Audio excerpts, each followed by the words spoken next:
नमस्कार. राज्यातील अनुसूचित जातींच्या उपवर्गीकरणाचा मुद्दा सध्या ऐरणीवर आलाय.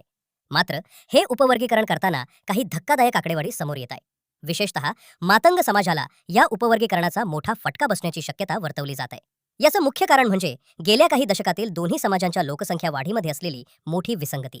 आकडेवारीवर नजर टाकली तर एक विचित्र चित्र समोर येतं. 1961 सालची स्थिती. त्या काळी महार समाजाची लोकसंख्या 56 लाख होती, तर मातंग समाजाची लोकसंख्या 20 लाख इतकी नोंदवण्यात आली होती. 2011 सालची स्थिती. तब्बल 50 वर्षानंतर 2011 मध्ये महार समाजाची लोकसंख्या वाढून 80 लाख झाली. म्हणजेच यात सुमारे 24 लाखांची वाढ झाली. मातंग समाजाची स्थिती. धक्कादायक बाब म्हणजे याच 50 वर्षांच्या काळात मातंग समाजाची लोकसंख्या केवळ 4 लाखांनी वाढली आहे. लोकसंख्येच्या या वाढीचा एकूण टक्केवारीवरही मोठा परिणाम झालाय. जिथे महार समाजाची टक्केवारी 33% थेट 62% पोहोचली आहे, तिथेच मातंग समाजाची टक्केवारी मात्र 30% घसरून 19% आली आहे. या विसंगतीवर आता बार्टीनेही बोट ठेवलंय.